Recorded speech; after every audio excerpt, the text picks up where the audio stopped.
efforts précédents, les coureurs quittent Marseille à une allure relativement lente. Dans le col de Carpiagne, à 11 km de l'arrivée, le luxembourgeois Goldschmidt a lâché blanc. Il arrive, bon premier. Encourager les rescapés de ce Tour de France passionnant. 73 coureurs défilent sur la Canebière avant de prendre le départ de la 19e étape du Tour de France. Marseille, Gap, 208 km. Et Marseille, 15e étape, 83 partants. C'est l'arrivée à Marseille, Vanda triomphe au sprint. Yann, à Marseille, nous sommes le sport. Nous sommes aussi candidats, et merci de ton soutien, à la capitale européenne du sport pour 2017. Et à travers ce film, tu as voulu montrer que l'histoire de Marseille et de l'événementiel sportif, en tout cas les ancêtres qui ont été les nôtres depuis 1903 jusqu'à aujourd'hui, ASO et Marseille, c'est une vraie histoire de passion partagée. Ouais, c'est pas mal de temps en temps de se poser et puis de se rappeler tout le chemin qui a été déjà parcouru entre ASO, entre le vélo, entre le sport et Marseille. Et je trouve ça assez spectaculaire. Il y a très peu de villes qui peuvent se targuer comme ça de 35 étapes du Tour de France déjà. C'est considérable.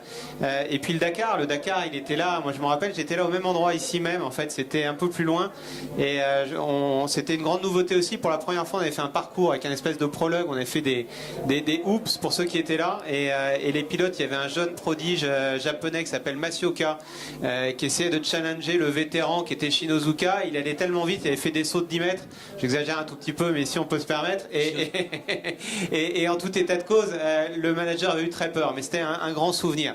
Et puis maintenant, Ronnie de Marseille, alors dans la foulée du très bon boulot qui avait déjà été développé par Massilia Marathon avec notre ami Michel Parra, avec Laurent ici, avec Karma Sport, on est très fiers et heureux de reprendre cette organisation. Et lorsqu'on s'est rencontrés pour la première fois, Richard, en tout cas pour ma part, il y a eu un bon fit et on a senti partagé, je te confirme. On a senti l'envie, la passion réelle du sport, parce que quand on présente ASO, on parle toujours d'un monde de sport, mais c'est surtout la passion du sport. ASO aujourd'hui, c'est plus de 50 événements, c'est 250 jours de compétition dans 23 pays à travers le monde, dans 5 univers sportifs. Donc on a un agenda sportif assez bien rempli, mais ce qui nous touche le plus, c'est cette passion du sport, et cette passion dans tous nos sports. Et un des éléments marquants aujourd'hui, quand on est un organisateur, on va dire responsable important sur des événements internationaux, c'est qu'on ne peut plus rien organiser sans un ancrage local, que ce soit au niveau d'ailleurs national ou de la ville. On ne peut plus rien organiser si on ne travaille pas de concert avec les collectivités. Et lorsqu'on a vu quelque part cette envie, cette passion réelle du sport, et puis aussi la compétence de tous les services, on s'est dit qu'on avait de très belles choses à faire, une belle histoire à créer avec la ville de Marseille. Et on est encore une fois très fiers et très heureux d'être là à tes côtés pour soutenir la candidature de Marseille, ville capitale du sport européenne, et puis développer notre histoire ensemble. Justement, aujourd'hui à ASO, on a vu le Tour de France, on a vu le Dakar, on a vu le Running Marseille, c'est le marathon, donc qui est de marathon, semi-marathon, 10 km avec 6000 participants cette année. Et on a aussi le Tour de France à la voile. Est-ce que tu pourrais nous donner quelques éléments pour qu'on puisse voir un petit peu quel est cet univers sportif dans lequel vous êtes, sur quel type de compétition également? Alors aujourd'hui, on est dans 5 univers sportifs. Donc le cyclisme, on en a parlé longuement avec le Tour de France. Mais en marge du Tour de France, on a près 100 jours de cyclisme tout au long de l'année dans des pays parfois exotiques comme le Qatar, Oman. Donc on a le Tour de France, on a Paris-Roubaix, on a Liège-Bastogne-Liège, on a la Vuelta, le Tour d'Espagne et beaucoup d'autres courses encore. Ça, c'est pour le cyclisme. Ensuite, on a les sports mécaniques avec le Dakar qui fait des petits, parce qu'on organise maintenant en Amérique latine les Dakar Series. Donc on a dorénavant 3 Dakar Series en Argentine, au Pérou et au Paraguay. Au Paraguay, pour ceux qui suivent un peu le tennis, on a signé un accord avec le ministre des Sports qui porte un diamant à l'oreille qui s'appelle Victor Pecci. Je ne sais pas si vous vous rappelez, finaliste à Roland Garros, qui est devenu ministre des Sports au Paraguay. Donc voilà, ça, deuxième univers sportif.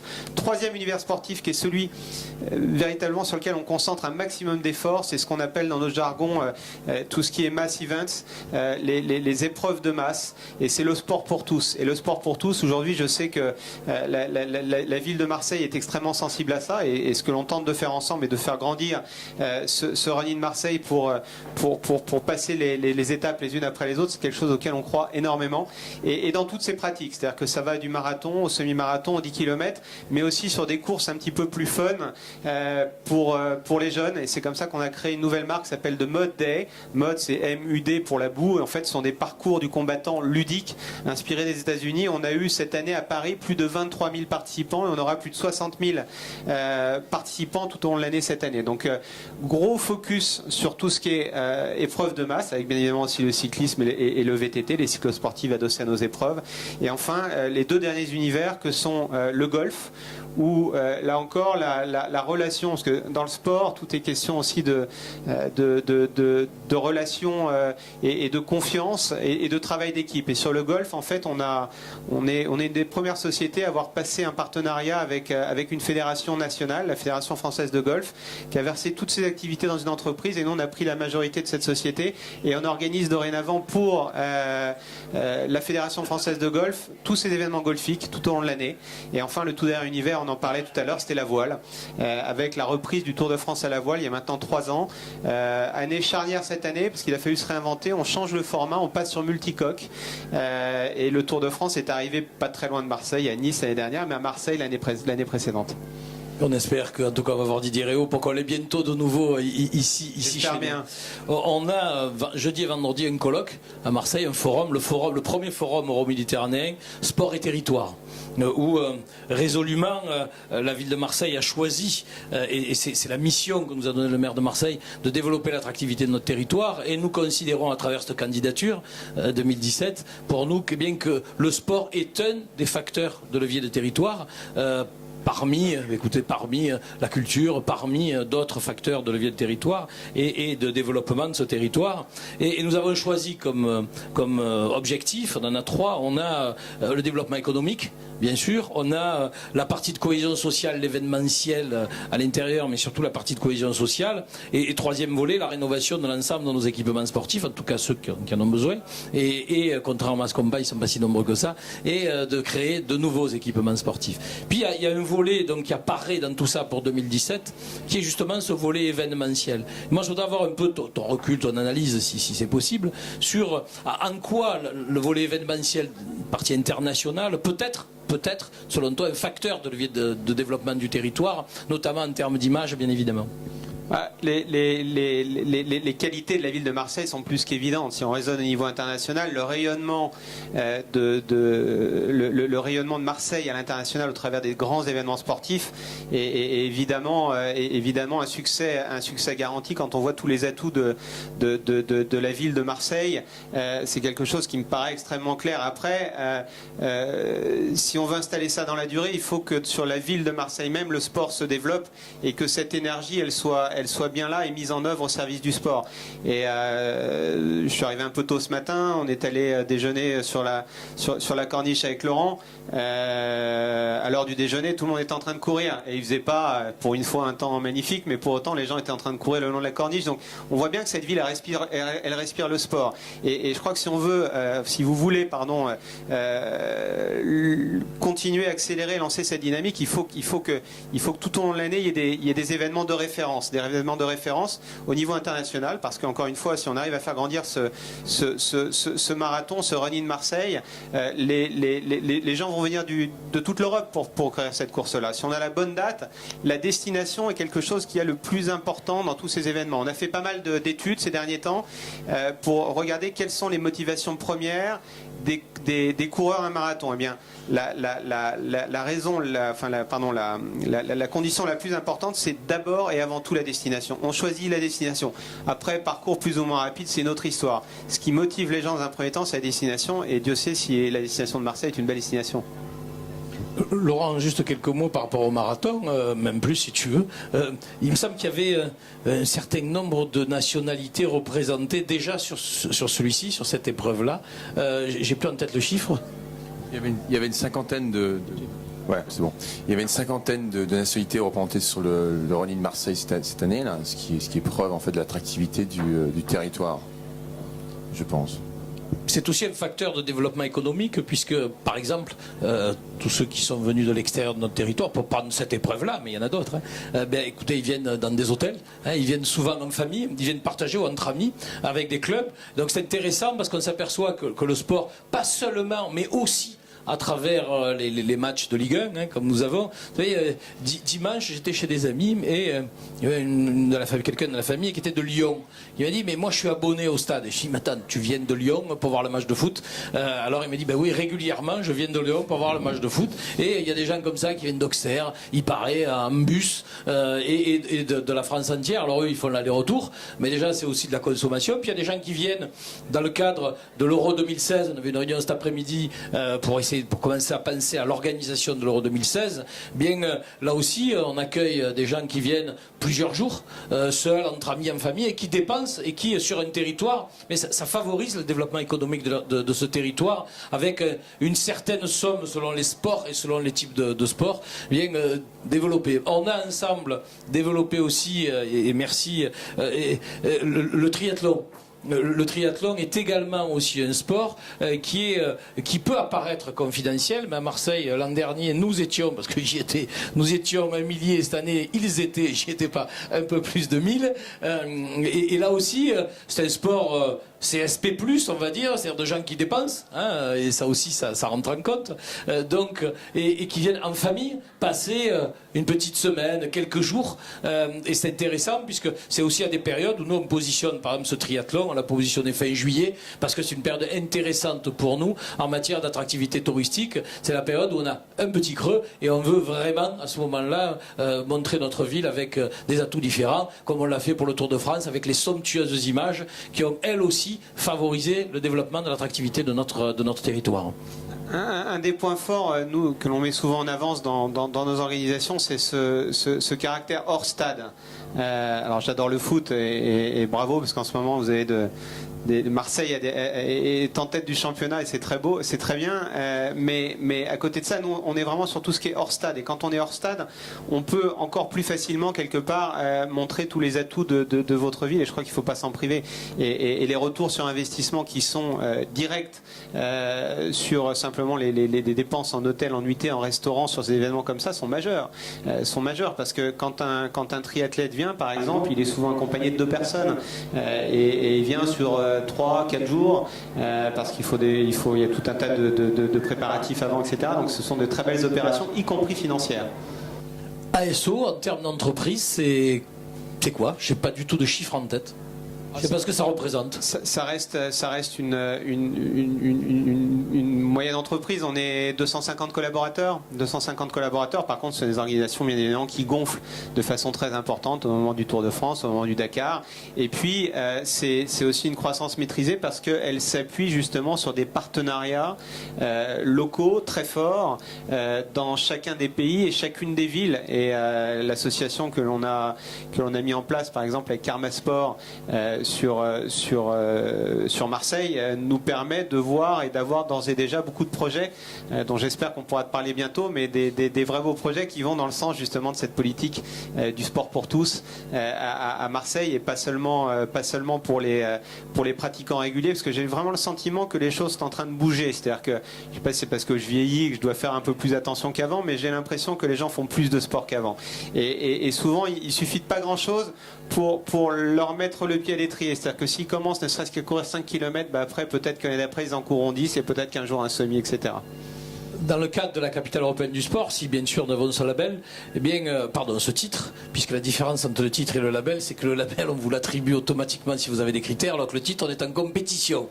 Et là aussi c'est une compétition face à Sofia. Donc, et si nous avons ce titre, nous avons l'ambition de passer, en gros nous avons 220 000 pratiquants d'activités sportives et de loisirs, 150 000 licenciés à travers, que ce soit le foot qui est le premier sport pratiqué à Marseille en termes de licence, 13 000, jusque en passant par la voile, football, le rugby, le tennis, bref, ou le ski, parce qu'il y a à Marseille 1500 pratiquants de ski de compétition à Marseille, dans notre ville, et donc jusqu'à la pelote basque où ils sont 50.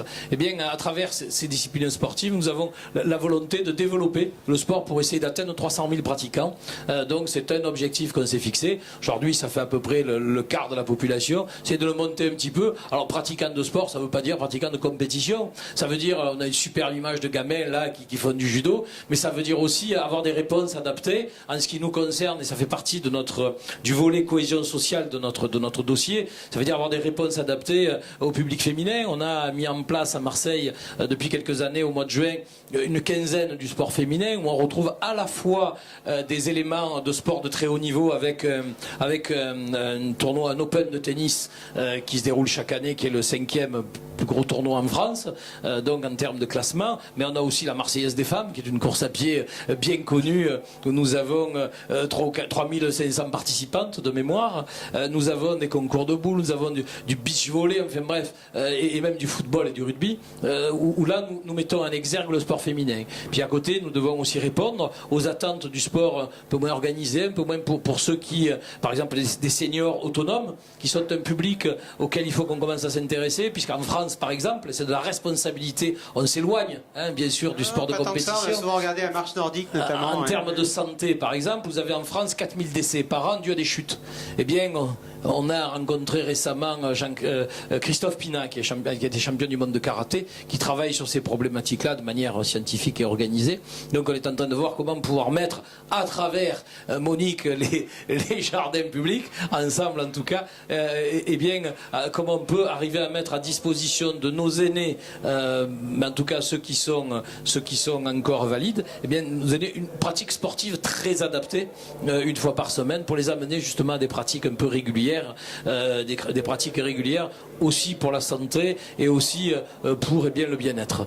Je suis très impressionné par le chiffre de 300 000 licenciés, j'ai bien compris, c'est 250 000 aujourd'hui il y a 150 000 licenciés, il y a 70 000 sans licence, ça fait 220 000. Nous on veut amener ce chiffre à 300 000 pratiquants, sport et loisirs confondus. Alors licenciés ou pas, c'est autre chose. Nous, notre motivation, elle n'est pas forcément d'amener des gens au sport de compétition, mais d'amener des gens au sport. Un exemple, ce qu'on fait là, vous voyez ce qui est sur les plages cet été, on a une trentaine de disciplines chaque fois. Ça va du judo, de la boxe, du rugby, de l'escalade, bref, un tas de choses. Nous avons accueilli cette année, qui a été une année en juillet pas terrible, avec la météo, nous avons accueilli 23 000 personnes, c'est payant. C'est payant à 2 € pour 3 activités. Il y en a 23 000 qui sont venus. Donc c'est vraiment une offre sportive. On a, en dehors de cette offre sur les plages, une offre plus dans les territoires, à travers des stages, à travers la mise à disposition d'équipements avec des associations. Et là, pareil, on a accueilli 17 000 gamins, c'est plutôt des enfants d'ailleurs, 17 000 gamins sur des stades, dans des gymnases, dans ce type d'équipement. Tout ça tout au long de l'été. Donc on a un vrai terreau qui peut se développer en matière sportive. Après, encore faut-il qu'on puisse le garder, et entretenir tout ça tout au long de l'année.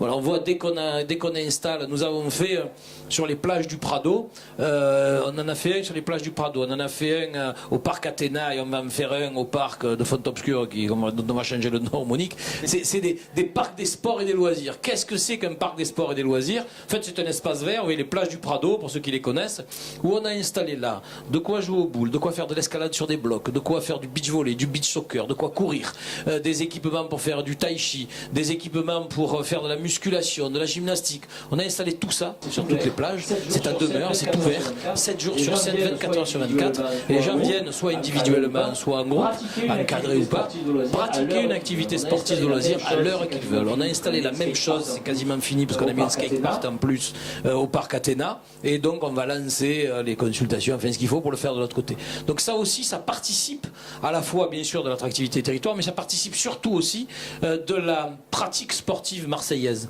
On a développé depuis quelques années à Marseille un vrai savoir-faire On a eu de la chance grâce à un architecte qui a créé le bol du Prado.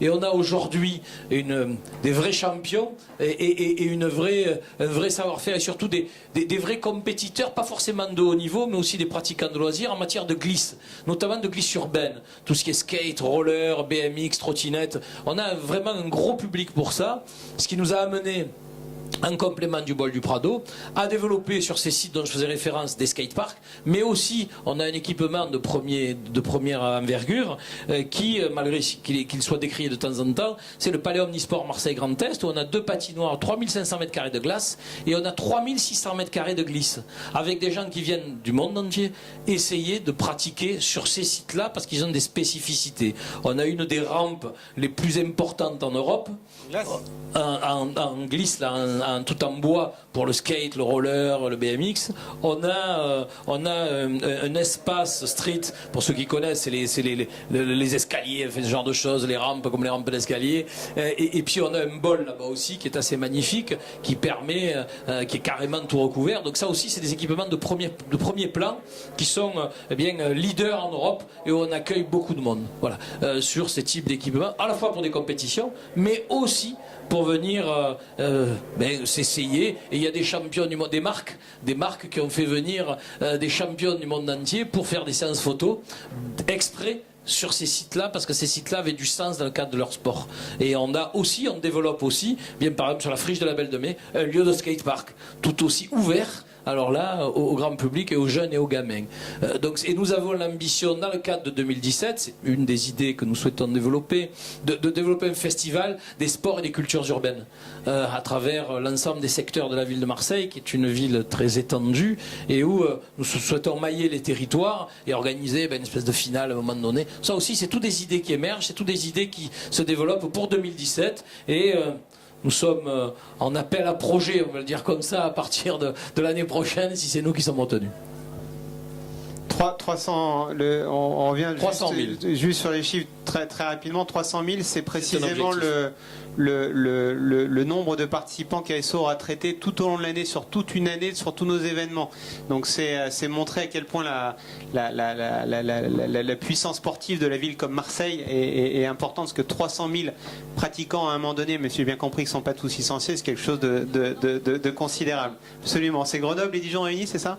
Ah voilà, c'est pas rien. Après, tu parlais des enfants. Moi, mes plus grandes émotions, alors c'est peut-être parce que je suis un peu orienté avec ma fille qui a 7 ans, mais mes plus grandes émotions, c'est vraiment les gamins. Quand des gamins découvrent le sport, je crois qu'on a tous à un moment donné, quand on vieillit, on pratique, et puis il faut jamais oublier ça. C'est-à-dire que les premières sensations, moi j'ai des souvenirs très précis avec mon père. La première fois que je suis rentré sur un cours de tennis, par exemple, c'était un truc de dingue, quoi. C'était un truc de dingue. Et ça, il faut le garder, parce que tout ce que vous faites là, c'est vraiment, là-dessus, c'est formidable. C'est-à-dire que donner envie à des enfants de faire du sport, c'est toute une éducation qui va avec. Ce sont des émotions très fortes. Et puis après, je pense qu'effectivement, ça lance la dynamique et la ville reste sportive, se développe et va sur les bons rails.